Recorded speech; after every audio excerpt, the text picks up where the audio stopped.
Assalamualaikum warahmatullahi wabarakatuh. Alhamdulillahirabbil alamin.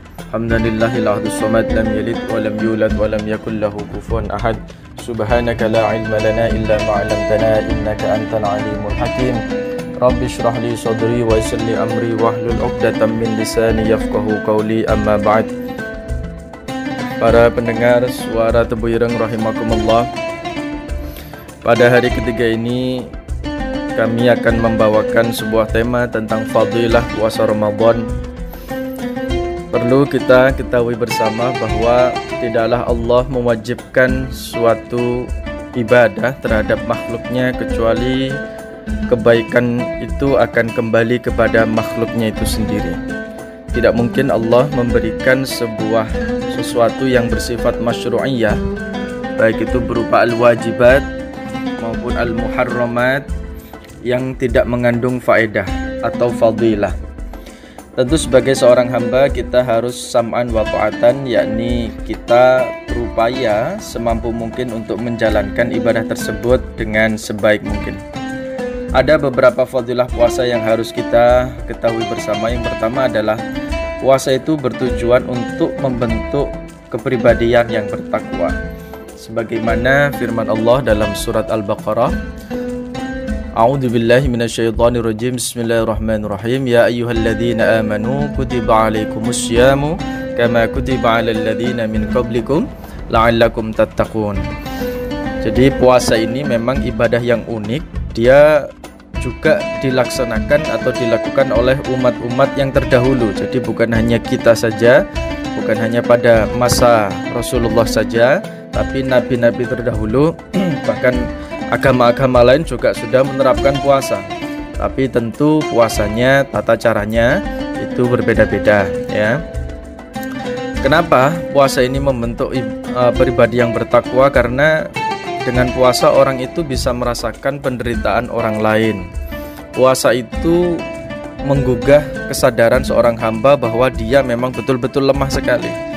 Kita tidak makan dan minum mulai dari terbitnya fajar sampai tenggelamnya matahari. Ada rasa lapar, kemudian tubuh yang lemah, tidak seperti hari-hari biasa. Tentu kita sadar bahwa kita ini adalah hamba yang dhaif, membutuhkan pertolongan dari Allah Subhanahu wa taala. Dan tentu ketika kondisi seperti itu, kita bermunajat kepada Allah, beribadah secara sungguh-sungguh, menjauhi segala larangannya, dan tujuannya adalah membentuk pribadi yang bertakwa. Takwa di sini artinya adalah imtisalul awamir wajtinabun nawahi, yakni melaksanakan apa yang diperintahkan oleh Allah, menjauhi segala larangannya. Kemudian yang kedua adalah faedah atau fadilah puasa ini, kita jadi ikut merasakan penderitaan orang miskin, orang yang fakir, orang yang tidak tahu besok harus makan apa. Mungkin selama ini kita diberikan fadilah atau kelebihan rezeki dari Allah sehingga kita mempunyai rezeki yang cukup untuk makan besok, 1 minggu ke depan, bulan depan juga masih bisa kita save dan sebagainya. Tapi bagaimana sekarang Allah mengajari kita bahwa ini loh penderitaan orang-orang yang miskin, orang-orang yang tidak mampu untuk hanya sekedar makan saja susah. Oleh karena itu tadi di ayat yang surat awal yang saya baca, yakni tentang surat Al-Ma'un, itu bagaimana agama itu menganjurkan seseorang untuk bersedekah, ya, bersedekah terutama tentang makanan. Kenapa? Karena memberi makan orang yang kelaparan itu termasuk amalan yang dapat menghapus dosa-dosa, mengundang turunnya rahmat, dan menyebabkan diterimanya tobat. Nah, kemudian kenapa kok kita harus memberikan makanan kepada orang lain? Karena ini sifatnya ibadah sosial. Kalau kita ngaji kemudian sholat, itu adalah ibadah yang sifatnya individu sekali. Artinya sentranya untuk manfaatnya untuk diri kita sendiri. Tapi ketika kita beramal soleh, maka kepada orang lain, maka itu amal sosial bisa dirasakan manfaatnya oleh orang banyak. Sebagaimana diriwayatkan oleh hadis yang diriwayatkan oleh Al-Baihaqi bahwa Rasulullah SAW bersabda, tidak sempurna iman orang yang kenyang perutnya sedang tetangga sebelahnya kelaparan. Ini harus menjadi introspeksi kita bersama. Jangan sampai maksudnya kita ini dalam keadaan kenyang, sedangkan tetangga kita yang kanan kiri hidupnya menderita. Bahkan untuk makan besok saja tidak ada jaminan. Nah, seharusnya kita peka, kemudian memberikan sesuatu yang kita miliki, ya, baik itu berupa makanan, jajan atau kuah pun, atau bahasa Jawanya jangan, ya. Kalau ada kelebihan ya dikasihkan kepada tetangga kita agar ikut merasakan kebahagiaan bersama. Kemudian yang ketiga, fadilah bulan puasa ini manfaatnya adalah melatih diri kita untuk mengatur hawa nafsu.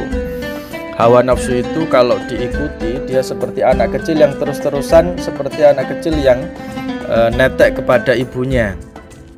Maka harus disapih agar tidak terus-terusan seperti itu. Ini saya referensinya dari sebuah maqalah yang mengatakan an-nafsu katifli in tuhmilhu syab'a ala hubbir ridha wa in taftinhu yanfatim.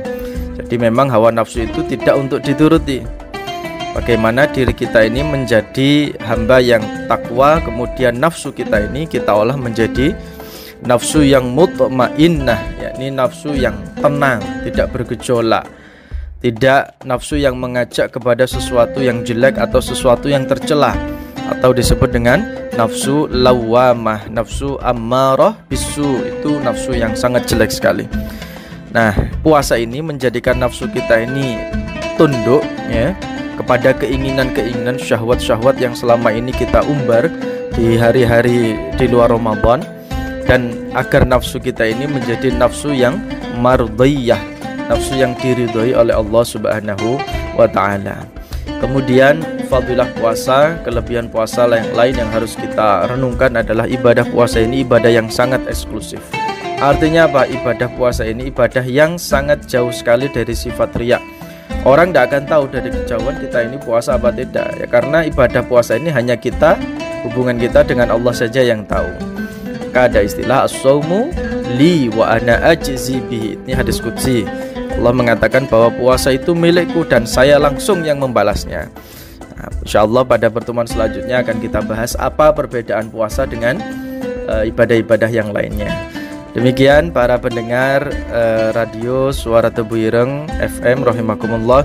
Semoga pada bulan puasa ini kita betul-betul menjadi hamba yang bertakwa, ikut merasakan penderitaan orang miskin, sehingga kita mempunyai kepedulian sosial untuk bersedekah, mengeluarkan zakat dan sebagainya. Dan juga puasa ini mengajarkan kita untuk bagaimana mengendalikan hawa nafsu, sehingga nafsu kita ini menjadi nafsu yang tenang, nafsu mutmainnah, dan juga kita menikmati semua rangkaian ibadah kita kepada Allah Subhanahu wa ta'ala dengan hati yang tenang. Demikian kami sampaikan, saya Ahmad Khan Zulfikri dari Pondok Pesantren Al-Aqobah Kuwaron Jombang untuk Radio Suara Tebu Ireng FM. Wassalamualaikum warahmatullahi wabarakatuh.